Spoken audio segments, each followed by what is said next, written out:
The land that Augusta occupies used to be Osage Indian Territory. And the land sits between two rivers, the Walnut and the Whitewater River. And the name Osage means children of the middle waters. So it's not surprising that they found this land to be special and even sacred.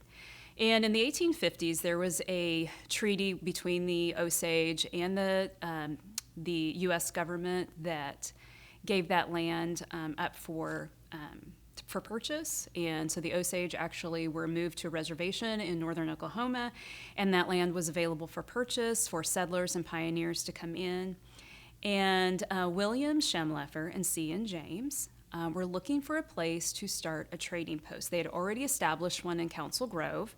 And so they were looking for another place, and they heard about this land that was available in the Butler County area. And so they came and they purchased 80 acres for $40, and they built a trading post. And William's brother Leonard was there to help, and there was another man close by that helped in the construction. They went to the river and cut down some cottonwood trees to build the trading post. The trading post served as a school, it served as church, and it served as the post office. C and James stayed to run the post office and kind of get the affairs in order of the trading post. William Schemleffer moved on to start some other trading posts around Kansas. But C and James and his wife stayed behind. And they hired a school teacher named Ellen Blood. And he also, the trading post was also a stage stop. And so Ellen Blood would stay, and he would kind of run the stage stop as well as the school. So the school and church, as you know, the trading post was established, people started to move into the area more. And so they built a church and a school soon after that, 1869, 1870 time. They built a school and a church. And then they decided that they needed a post office because the town was just starting to grow and there were too many people that were coming to get their mail, and they needed a separate post office. But in order to do that, they needed a name for the town. And so there was a man that had a hotel across the street, and he said, well, let's name it after my wife, Henrietta. And C and James said, well, why don't we name it after my wife, Augusta? And so they couldn't decide, and so they said, okay, let's put it to a vote. And the Jameses were loved by everyone, and so it was no big surprise that the town chose Augusta, so named after C and James's wife. And so soon after that, in 1872, the town was incorporated, and there were lots of other businesses that came to town, hardware stores, dry goods, blacksmith shops. The land office was also located in Augusta, so this brought a lot of people in to town. If they wanted to purchase property in the area, they had to come to Augusta. But as soon as Wichita was established and had been established for a couple of years, that land office moved to Wichita. It was kind of a blow to Augusta. And then right after that was there was a decision that needed to be made about where to put the county seat. And so obviously the Augusta residents felt like it needed to be in Augusta. The El Dorado residents felt like it needed to be in El Dorado. And so there were votes. And there were rumors of fraudulent votes. There were rumors of men dressing in disguise and voting twice. And there were threats of violence. But fortunately, none of that happened. But the county seat eventually did go to El Dorado, which was kind of another blow to Augusta.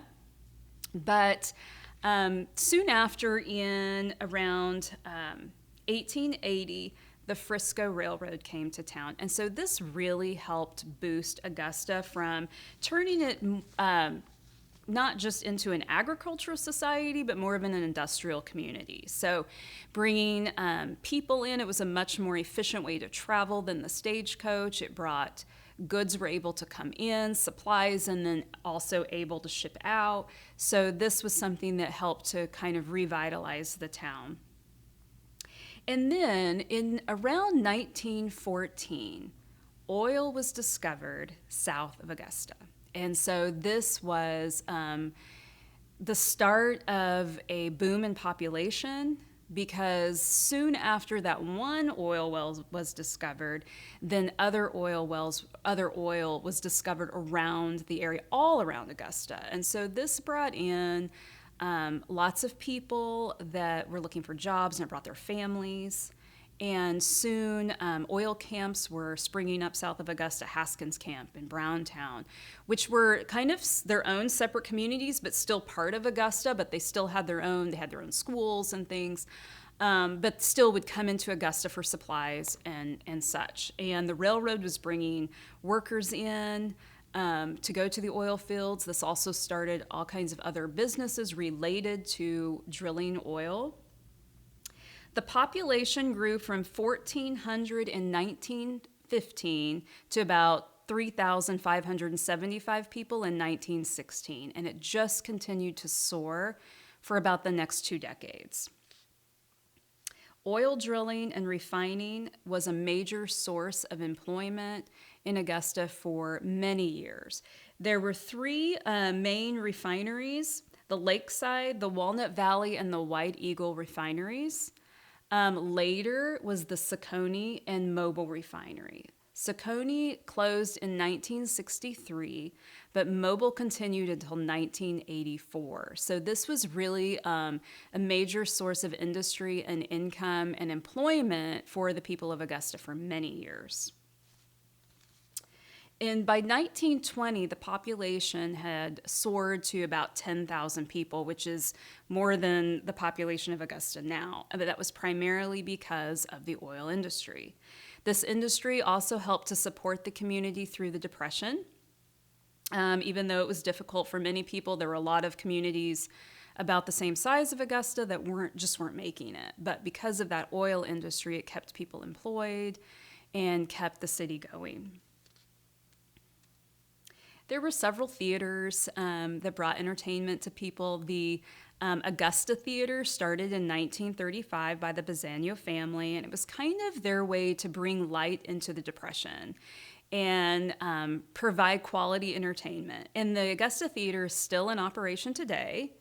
The Bazzano family still helps to support it financially. Some of the family traditions that were started by the Bazzanos, such as the family Christmas movies, and they still support that. So that's a really beneficial part to the community. In World War II, the community banded together to help raise money to purchase a sea rescue boat. So this was a way for the community during times we're just moving out of the Depression into the war, but it was a way for people to feel united in a cause, and it was a way for them to feel patriotic and that they were doing their duty for the United States. And so they raised money for this rescue boat, and that served during World War II.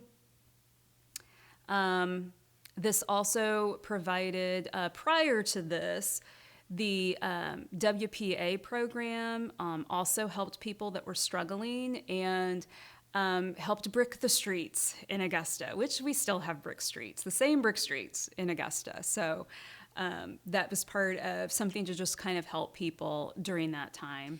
So as I mentioned, the cabin was started in 1868, or built in 1868. Cottonwood logs, very sturdy. The school was actually and church was upstairs.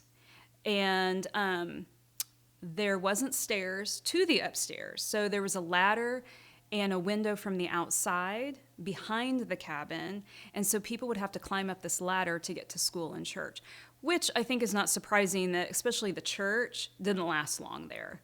So it wasn't real convenient for people of all ages to have to climb up this ladder into the church. So the cabin was a trading post for really only about 3 years. And then since other businesses came to town, and the post office and the dry goods stores and different things, they really didn't need it. And so it was turned into a wood workshop for a while. And somebody that made cabinets and furniture had a shop there. Later, it was a men's dormitory for the oil field workers. And then it was a home for a while. And then it just sat for years. And Stella Haynes, who was the daughter of some town, some of the first settlers, J.C. Haynes and Mary Haynes. And Mary Haynes was an activist. She was activist in women's suffrage. She was activist in temperance. And Stella kind of took on that same role, and she was an activist, and she was somebody who just liked to get things done and saw things in the community and needed attention. She was going to do that. So this cabin had just sat empty for a long time. Matter of fact, it had wood slats over it. They'd covered up the logs. And her father, when she was a young woman, her father would kind of show her the cabin and say, he would peel back the wood slats and go tell her the story about it and how there's logs underneath here, and he would tell the story about how the cabin came to be. And so she decided that she was going to start the Historical Society, and that was going to be the museum. So she started a fundraising project, and this was in 1940. And so she started this fundraising project. They took all the wood slats off and did some restoration at that time, on sort of replacing some of the logs and things. And then she opened the museum in 1941. And one of the first visitors was Ellen Blood's wife. And she was one of the first ones that came and to give money. And so that was the museum for about 20 years. That was the museum. And so people started to donate, and they set it up to look like a home.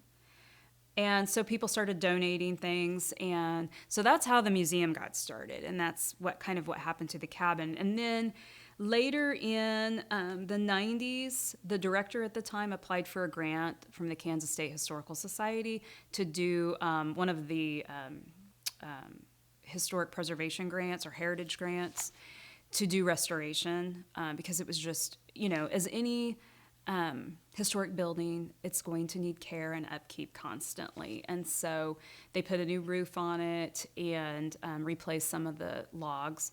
And it's an ongoing thing. We're still working on it. We still look for cottonwood logs that we can have sort of on reserve if we need to replace things.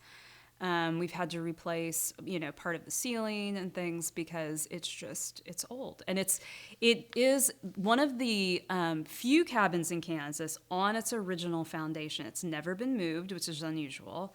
And it is on the National Register for Historic Places. Augusta.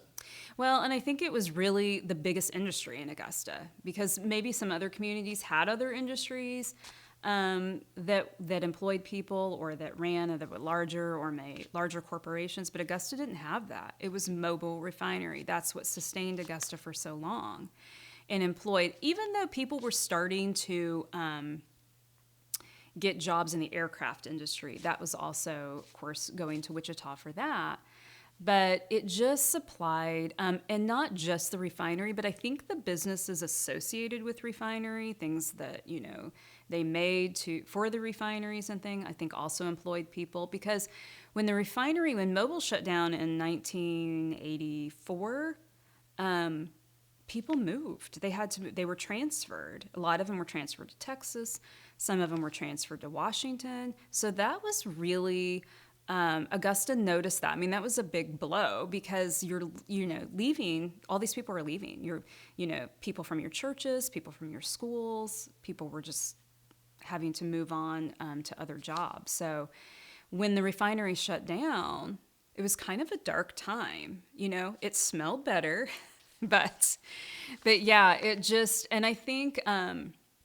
Just because refineries had been a part of the Augusta landscape and just been a part of the economy for so long, it was really hard to know what to do next for people. And I think that, that's kind of when Augusta really became more of a bedroom community because people were having to go elsewhere for work and employment.